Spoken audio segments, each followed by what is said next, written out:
Lo dijo como si estuviera pidiendo postre. Ni siquiera sé por qué me casé con él. Estaba a 1,5 metros de distancia, lamiendo la salsa barbacoa de mi boca cuando la palabra se le escapó de los labios y me quemó el pecho. No estaba borracha. No bromeaba. Sostenía un vaso de plástico con sangría, riendo con su hermana, su madre y algunos de sus viejos amigos del instituto que ya casi no reconocía. La miré a los ojos durante medio segundo. Ni se inmutó, ni parpadeó.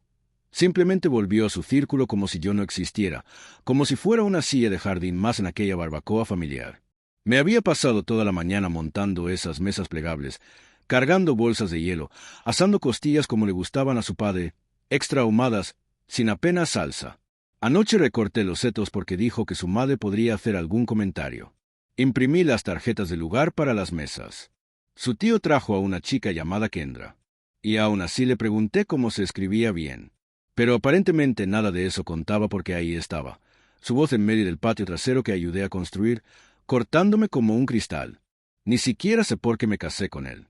Se rieron. Esa fue la peor parte. Su hermana incluso inclinó la cabeza hacia atrás. Esa horrible carcajada suya de hiena. Y su madre, ni sorprendida ni ofendida, solo asintió, como si finalmente lo hubiera dicho. Nadie me miró. A nadie le importó. Estaba allí de pie, con las pinzas todavía en la mano, como un lamentable extra en la historia de mi propia vida. Y juro que en ese momento, el humo del carbón se volvió agrio. El sol se sintió como si se apagara. Algo dentro de mí, la parte que todavía creía que lo estábamos intentando, simplemente se quebró. Pero no dije una palabra. Terminé de voltear las hamburguesas. Sonreí cuando su padre pidió otro plato. Asentí cuando su primo intentó hablarme de fútbol fantasy. Aunque dejé de verlo después de la 4ª semana, interpreté el papel porque en eso me había convertido. Creo que un rol, un sustituto, la sombra con forma de esposo en su vida curada. Llevamos 6 años casados. Ni perfectos, ni horribles, solo una advertencia. Solía tocarme la mano por debajo de la mesa. Me despertaba los sábados con café y chistes sobre cómo roncaba como un oso de dibujos animados. Ahora solo me envía enlaces para arreglar el fregadero. Lo intenté. Dios sabe que lo intenté. Pero algo cambió en ella durante el último año, más o menos. Pensé que era el trabajo. Pensé que eran las hormonas. Pensé que tal vez era yo. Así que le pregunté más de una vez, ¿estamos bien? Y siempre decía, sí, solo cansada. Esa era su respuesta. Cansada. Y yo también estaba cansada. Cansada de las suposiciones. Cansada de caminar sobre cáscaras de huevo que nunca se agrietaban. Solo me lastimaba los pies. Pero me quedé. Me quedé porque se supone que el matrimonio no es fácil. Me quedé porque cuando decía para bien o para mal, lo decía en serio. Me quedé porque creía que ella seguía ahí, en algún lugar, debajo del sarcasmo y el tamaño. Pero ahora se reía con su familia a plena luz del día sobre el hombre que le construyó la terraza, le cambió el radiador y le frotó la espalda durante 3 noches de intoxicación alimentaria el invierno pasado. Como si yo fuera un chiste, un error, una ocurrencia de último momento. Ni siquiera sé por qué me casé con él. La frase seguía dando vueltas en mi cabeza como un buitre. Ni siquiera sé por qué me casé con él. Era su tono, casual, sin esfuerzo, no cruel, no enojada, simplemente harta, como si finalmente hubiera dicho lo que todos habían estado pensando. Seguí caminando, un pie tras otro, hasta que llegué a la nevera detrás del garaje. Me agaché junto al iglú azul, fingiendo buscar una bebida que no quería. Me temblaban las manos. Sentía la boca seca. Y esta es la verdad que no esperaba. No sentí ira. No. Entonces sentí alivio porque finalmente lo supe. Después de meses de intentar adivinar, intentar arreglar, intentar leer su mente, finalmente lo supe. Ella no me quería, y tal vez hacía tiempo que no. Saqué el teléfono del bolsillo. Sin notificaciones. Abrí el correo y me quedé mirando un borrador que había escrito hacía 2 semanas. Era corto en frases, una transferencia de la escritura. Nunca lo envié. Lo guardé para un momento en que estuviera seguro. Y ahora estaba seguro. Así que presioné enviar. Así como así. Sin teatralidades, sin notas. Caminé de regreso al patio. Las risas se habían apagado. Alguien preguntaba si la limonada tenía vodka. Alguien más buscaba ketchup. Ella estaba de pie cerca del juego de córnole, de espaldas a mí, con su hijo agarrándole el borde de la cola de caballo. Deslicé el sobre la mesa. Amarillo tamaño legal dirigido a su nombre. No escondido, no explicado, simplemente allí. La escritura de la casa, mi nombre eliminado. Todo suyo, regalado, sin ataduras, sin pelea. Me serví un refresco, di un sorbo, vi una avispa revolotear sobre la bandeja de frutas. Nadie notó el sobre. Nadie me miró, así que salí por la puerta. No me despedí. No di un portazo. Simplemente me fui. Su patio trasero lleno de risas, mi pecho lleno de silencio. Y aún así, nadie me siguió. Conduje casi una hora sin música, sin destino, sin mapa, solo la carretera que se desplegaba bajo mis pies y el suave zumbido de los neumáticos sobre el asfalto. Cada pocos kilómetros buscaba mi teléfono, casi esperando un mensaje, una llamada perdida, cualquier cosa. Pero no había nada. No sabía qué esperar. Tal vez un mensaje frenético. ¿Dónde estás? Tal vez solo una simple respuesta. En cambio, silencio. Era inquietante. Solíamos escribirnos sin parar. Memes, listas de la compra, te quiero en medio de malos días de trabajo. Ahora, hacía días que no me decía nada que no fuera logístico. Y no dejaba de pensar en cómo se reían después de que lo dijera.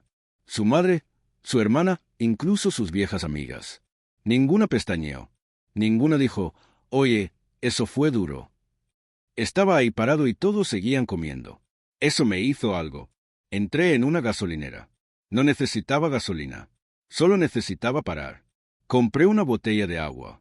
No la terminé. Miré el horizonte vacío como si contuviera respuestas. Debí de estar sentado allí durante 30 minutos antes de volver a mirar mi teléfono. Seguía sin mensajes. Pero ahora mi correo electrónico. Sonó. Había abierto la escritura.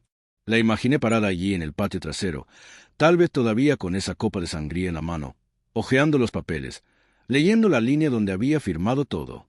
Me imaginé su cara arrugada. Y fue entonces cuando llegó el primer mensaje.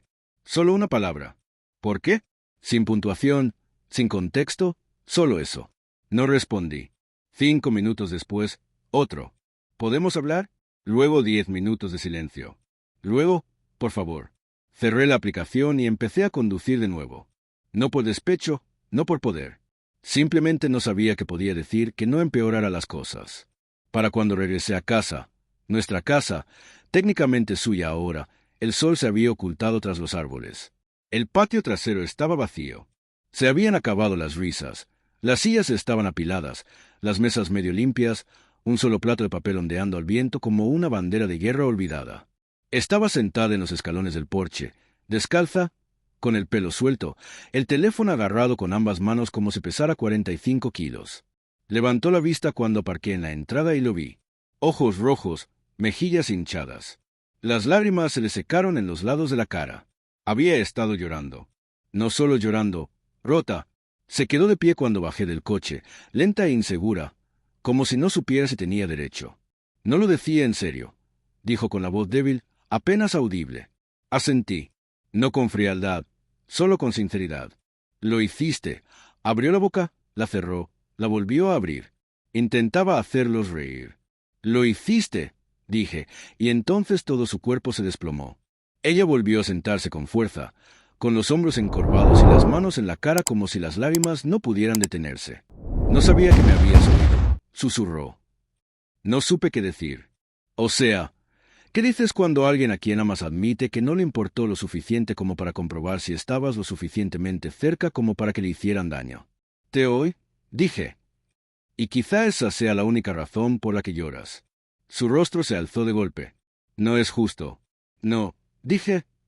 No lo es, pero tampoco lo fue esa broma. Pasó un instante. El viento agitaba los árboles detrás de nosotros. Se abrazó las rodillas, más pequeña de lo que recordaba. No hablaba en serio, dijo, y esta vez pude ver que buscaba algo, cualquier cosa para mejorar. Estaba frustrada, estaba cansada. Mi madre estaba haciendo la misma de siempre. Mi hermana también. No se trataba de ellos. La interrumpí con suavidad. Se trataba de ti y de mí. Y del hecho de que pudieras pararte delante de todos ellos con tu marido a 5 minutos de distancia y bromear sobre tu arrepentimiento por mí. Eso no es... Cansado. Ya está. No discutió. No intentó dar marcha atrás. No se apresuró a decir te quiero. Solo miró al suelo.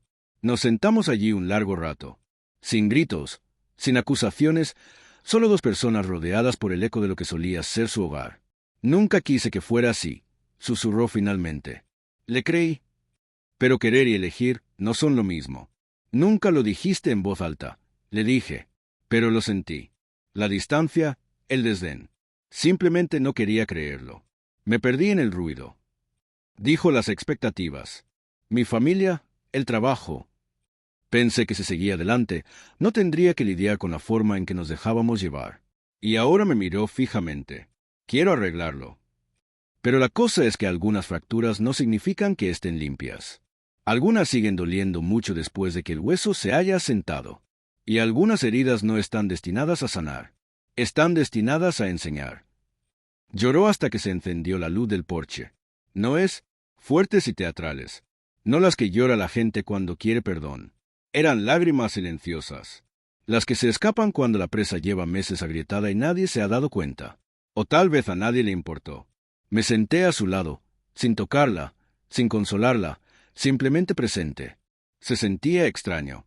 La casa que compramos juntos se alzaba tras nosotros, cálidamente iluminada como un cuadro, pero de repente parecía la casa de un extraño, como una maqueta en el escaparate de una exposición.